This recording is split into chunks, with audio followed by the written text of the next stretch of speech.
अश्नीर ग्रोवर की इस allegedly call recording को सुनिए। Sorry, I don't know, sir, what you're saying. You don't know what I'm saying? Yes, घर से उठा के ना Are you drunk, sir, by any chance? यहाँ पर कोटक महिंद्रा बैंक के एक एम्प्लॉय को गालियाँ दी जा रही हैं और इवन उनका एनकाउंटर करवाने की धमकियाँ दी जा रही हैं।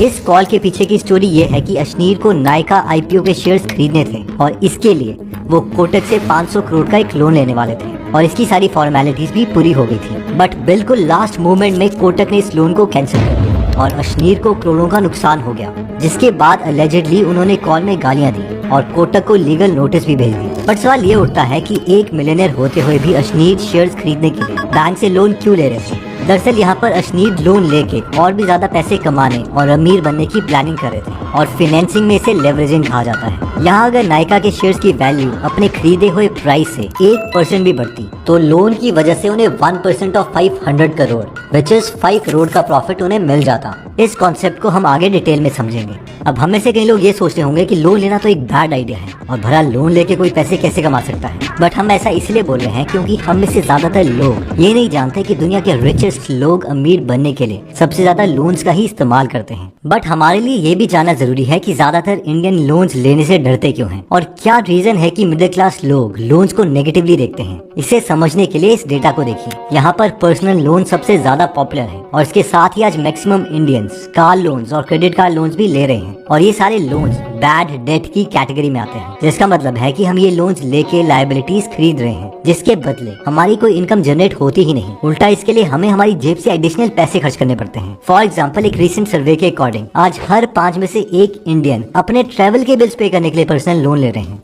और 10% इंडियंस तो अपने EMI और क्रेडिट कार्ड्स के ड्यूज भरने के लिए लोन ले रहे हैं। वहीं दूसरी तरफ अमीर लोग लोन्स लेके अपने लिए कोई बंगलो या कार नहीं खरीदते, बल्कि इस लोन से वो एसेट्स खरीदते हैं जिससे वो और ज्यादा अमीर बन पाए।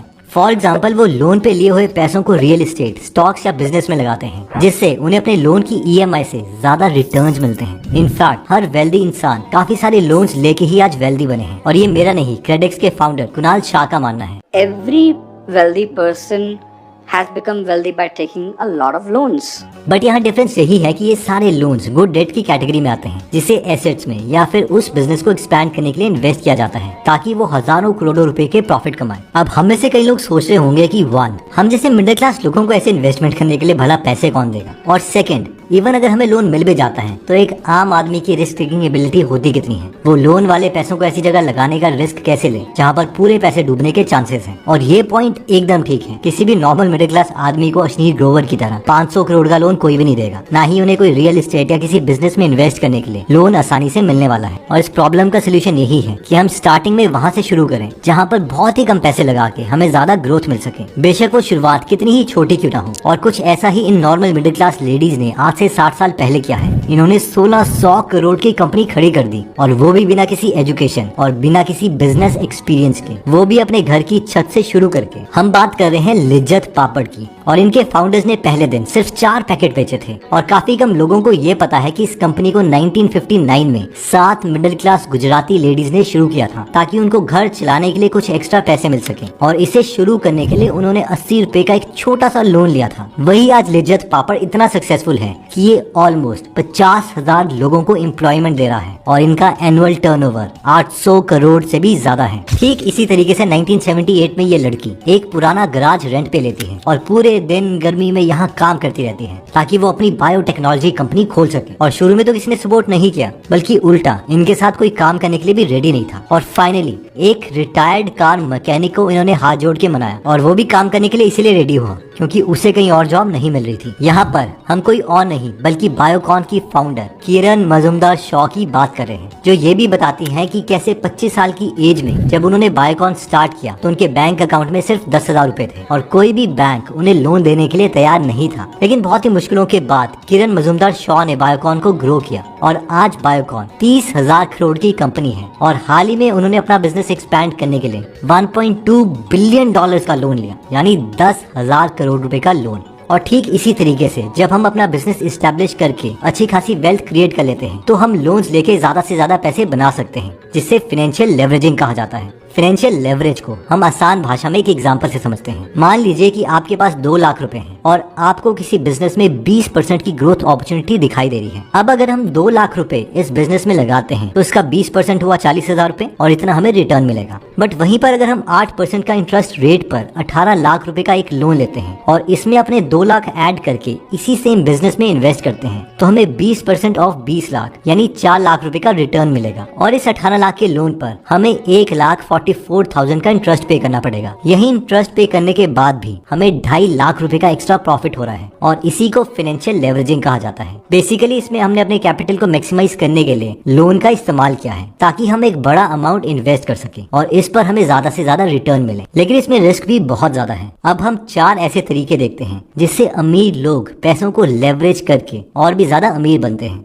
Method 1, investing in commercial properties, जिसमें हम रेंटल इनकम अर्न कर सकते हैं। इसकी एक बहुत ही इंस्पायरिंग स्टोरी है। इमेजिन कीजिए कि इंसान है जिसकी 5,000 रुपए की सैलरी है और वो एक छोटी सी दुकान में हेल्पर का काम कर रहा है और वो इस मेथड को यूज करता है। तो उसे आज कितना रेंट मिलता होगा? 50,000 रुपए, 1 लाख रुपए? नहीं, 2021 में इन्हें 769 करोड़ का रेंट मिला है। इनफैक्ट इन्हें सिर्फ एक बिल्डिंग से 4 करोड़ रुपए पर मंथ का रेंट मिलता है। इनका नाम है विजय अग्रवाल, जो कि एक सत्वा ग्रुप नाम की रियल एस्टेट कंपनी के आज मैनेजिंग डायरेक्टर हैं और इनकी खुद की नेटवर्थ 4,000 करोड़ से भी ज्यादा की है। और अगर हमें भी लोन लेके ज्यादा से ज्यादा प्रॉफिट या रेंटल इनकम कमानी है तो हम उन प्रॉपर्टीज को खरीद सकते हैं जो अपनी एक्चुअल वैल्यू से काफी कम प्राइस में बिक रही हैं। और इसे करने का तरीका गैरी केलर ने अपनी book millionaire real estate investor में बताया है। बेसिकली वो बताते हैं कि कई प्रॉपर्टीज हैं जो फैमिली डिस्प्यूट्स, फैमिली इमरजेंसीज या फिर लोन प्रॉब्लम के चलते काफी डिस्काउंटेड प्राइस में बिक जाती हैं और हमें ऐसी ही प्रॉपर्टीज को ढूंढना है। फॉर एग्जाम्पल, आज गोवा की जो प्रॉपर्टी प्राइस की ग्रोथ है और रेंटल यील्ड है वो बहुत ज्यादा है और अगर हम इस वेबसाइट पे जाएं तो हमें यहाँ गोवा की वो सारी प्रॉपर्टीज दिखेंगी जिसके ओनर लोन रीपे नहीं कर पा रहे हैं। सो बैंक इन प्रॉपर्टीज को काफी सस्ते प्राइस में ऑक्शन करता है। जैसे कि यहाँ गोवा के पॉश एरिया के 2 घर सिर्फ 70 लाख के ऑक्शन में बिक रहे हैं, जो कि इसकी रियल मार्केट वैल्यू से काफी कम है। और as a thought experiment, let's say कि हम 10 लाख का डाउन पेमेंट करके 70 लाख रुपए का एक लोन लेते हैं और इस प्रॉपर्टी को खरीद लेते हैं, रेनोवेट करते हैं, तो इसकी वैल्यू एटलीस्ट 20 से 30 लाख ज्यादा की तो हो जाएगी और हम इसे हर महीने अपने लोन की EMI से भी ज्यादा रेंटल इनकम अर्न कर सकते हैं। और इसके साथ ही अगर घर का प्राइस 5 या 6 साल में बढ़ जाता है या डबल के आसपास हो जाता है तो ये लोन एक गुड डेट कहलाएगा, ना कि बैड डेट। गैरी केलर ने अपनी इस बुक में और भी बहुत ज्यादा एग्जाम्पल दिए हैं जो कि आप गीगल एप्लीकेशन में जाके सुन सकते हैं। गीगल ऐप में 200 से ज्यादा बुक समरीज फ्री में अवेलेबल है जिन्हें आप पढ़ भी सकते हैं और सुन भी सकते हैं और हर हफ्ते हम इसमें एक फ्री बुक समरी ऐड करते रहते हैं। तो अगर आप इस ऐप में इंटरेस्टेड हैं तो इसका लिंक मैं डिस्क्रिप्शन और फर्स्ट कमेंट में दे दूंगा। एनीवेज, देखिए रियल एस्टेट में अपॉर्चुनिटीज इतनी ज्यादा हैं कि इवन बिलियनर्स भी लोन लेके रियल एस्टेट इन्वेस्टिंग से पैसा कमाते हैं। जैसे कि लॉन मस्क ने पिछले कुछ साल में कैलिफोर्निया में 7 प्रॉपर्टीज खरीदी जिसके लिए उन्होंने बैंक से लोन लिया और हाल ही में उन्होंने इन सभी प्रॉपर्टीज को सेल कर दिया जिसमें उन्हें $25 मिलियन का प्रॉफिट हुआ। बट इस प्रोसेस को फॉलो करने के लिए एक कंडीशन हमेशा ट्रू होनी चाहिए कि हम वो प्रॉपर्टीज खरीद पाए जिनकी रेंटल इनकम और मार्केट वैल्यू की ग्रोथ रेट हमारी EMI के इंटरेस्ट रेट से ज्यादा हो। और दूसरी इंपॉर्टेंट बात, अगर शुरू में हमारी रेंटल इनकम मंथली EMI से कम भी होती है तो भी हमारी इतनी कैपेबिलिटी होनी चाहिए कि हम इस सिचुएशन को मैनेज कर पाए। Method 2, investing. इसमें आइडिया यह है कि हम लोन लेके किसी हाई ग्रोथ पोटेंशियल वाले स्टॉक में इन्वेस्ट करें जिसमें हमें ज्यादा से ज्यादा प्रॉफिट मिल सके। और जैसा कि मैंने वीडियो की शुरू में बताया था कि अश्नीर ग्रोवर भी इसी रीजन से लोन लेकर नायका के IPO में इन्वेस्ट करना चाहते थे। इनफैक्ट अश्नीर अपनी बुक दोगलापन में बताते हैं कि उन्होंने लेवरेजिंग का इस्तेमाल किया और बैंक से 95 करोड़ का लोन लिया और इस लोन के पैसों को अश्नीर ने जोमेटो के IPO में इन्वेस्ट किया। और हम में से ज्यादा लोग शायद बिलीव नहीं करेंगे कि ये इन्वेस्टमेंट इतनी सक्सेसफुल हुई कि अश्नीर ने सिर्फ 8 मिनट में 2.25 करोड़ रुपए कमा लिए और वो भी लोन का इंटरेस्ट पे करने के बाद। और शायद कॉल रिकॉर्डिंग में अश्नीर का इतना गुस्सा होने की वजह भी यही है कि नायका IPO के शेयर्स ऑलमोस्ट 80% गेन के साथ लिस्ट हुए थे और अगर उन्हें टाइम में लोन मिल जाता तो उनके पैसे ऑलमोस्ट डबल हो जाते। बट लोन लेके इन्वेस्टिंग करने में जितना ज्यादा प्रॉफिट है इसमें रिस्क भी उतना ज्यादा है। ऑल्सो जहां अश्नीर जैसे इन्वेस्टर्स के पास मिलियंस ऑफ डॉलर्स की वेल्थ है, वहीं दूसरी तरफ हम जैसे मिडिल क्लास इन्वेस्टर अगर थोड़ी बहुत वेल्थ इकट्ठा कर भी लेते हैं तो भी हम लोन लेके स्टॉक मार्केट जैसी रिस्की जगह में इन्वेस्ट नहीं कर सकते क्योंकि हम में से ज्यादातर लोगों को नॉलेज भी कम है और साथ में चांसेस भी यही है कि इससे हमारे सारे पैसे डूब जाएंगे। मेथड 3, बट अगर हम रियल इस्टेट और स्टॉक की उतनी नॉलेज नहीं रखते हैं तो हम लेवरेजिंग का इस्तेमाल अपने बिजनेस प्रॉफिट्स को बढ़ाने के लिए कर सकते हैं। और इसमें दो तरीकों से हम लोन लेके अपने बिजनेस को एक्सपैंड कर सकते हैं। पहला तरीका यह है कि जैसे हाल ही में मुकेश अंबानी ने $5 बिलियन का एक लोन लिया, जो अब तक की हिस्ट्री में इंडिया का सबसे बड़ा कॉर्पोरेट लोन है। बेसिकली उन्होंने ये लोन अपने बिजनेस को एक्सपैंड करने के लिए और पूरे देश में 5G नेटवर्क को बढ़ाने के लिए लिया है। इवन वेदांता ग्रुप के चेयरमैन और फाउंडर अनिल अग्रवाल भी ये बताते हैं कि कैसे जब वो अपना माइनिंग बिजनेस ग्रो करना चाह रहे थे तो उन्हें कोई 50 लाख का लोन भी नहीं दे रहा था। तो अनिल अग्रवाल जी ने धीरूभाई अंबानी जी को अप्रोच किया और उन्हें एक पार्टी में बुलाकर उस बैंक के मैनेजर से मिलवाया, जिसके बाद वो बैंक मैनेजर इतना इम्प्रेस्ड हो गया कि उन्होंने अनिल अग्रवाल जी को 50 लाख का लोन दे दिया। और आज वेदांता ग्रुप इंडिया की सबसे बड़ी माइनिंग कंपनीज में से एक है और अनिल अग्रवाल जी खुद एक बिलियनर है। सो अगर हमें अपने एग्जिस्टिंग बिजनेस में स्कोप दिखता है और अगर हमें इसमें लोन का इंटरेस्ट रेट से डबल या इवन ट्रिपल वाली ग्रोथ अपॉर्चुनिटी दिखती है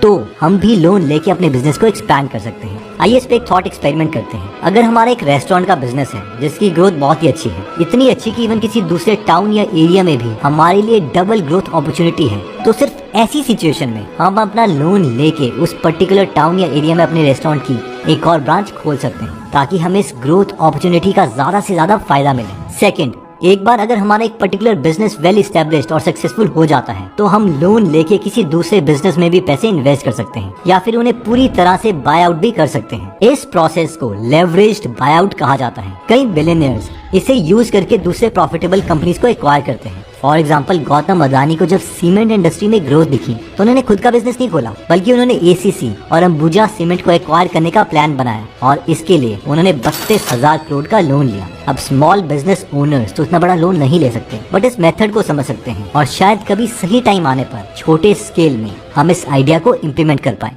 मेथड 4, लास्टली, अमीर लोग लोन का इस्तेमाल सिर्फ पैसे बनाने के लिए नहीं बल्कि टैक्सेस बचाने के लिए भी करते हैं। फॉर एग्जाम्पल, दुनिया के सबसे रिचेस्ट लोगों में से एक इलॉन मस्क ऑलमोस्ट ना के बराबर टैक्सेस भरते थे। इसलिए इलॉन मस्क अपनी कंपनी से कोई सैलरी नहीं लेते, बल्कि इसके बदले वो अपनी कंपनीज के स्टॉक्स को ही एज अ पेमेंट एक्सेप्ट करते हैं, जिसकी ऑन पेपर वैल्यू हर साल $बिलियन है। बट क्योंकि वो इन स्टॉक्स को बेचते नहीं है, इसलिए गवर्नमेंट इसे इनकम नहीं मानती और इसलिए इन्हें इस इनकम पर कोई टैक्स नहीं देना पड़ता। इसे बेचने के बजाय वो बैंक के पास जाते हैं और उन्हें कहते हैं कि मुझे मेरे स्टॉक्स के बदले कम इंटरेस्ट वाला एक लोन दे दो ताकि मैं अपने खर्चे चला सकूं। और क्योंकि उनके शेयर की वैल्यू 20 से 30% हर साल इंक्रीज होती है तो वो बार बार अपने लोन को रीफाइनेंस करते हैं। सो बेसिकली वो एंड में ऑलमोस्ट 0 टैक्स पे करते हैं। ऊपर से ऐसे लोन पर कोई टैक्स भी नहीं लगता। और अगर हम किसी कंपनी को ओन करते हैं तो हम भी ऐसे लोन लेके अपने टैक्सेस मिनिमाइज कर सकते हैं और इसे और भी कई एसेट्स खरीद सकते हैं। इन कंक्लूजन, इस वीडियो में हमने ये समझने की कोशिश की कि कैसे दुनिया के सबसे रिचेस्ट लोग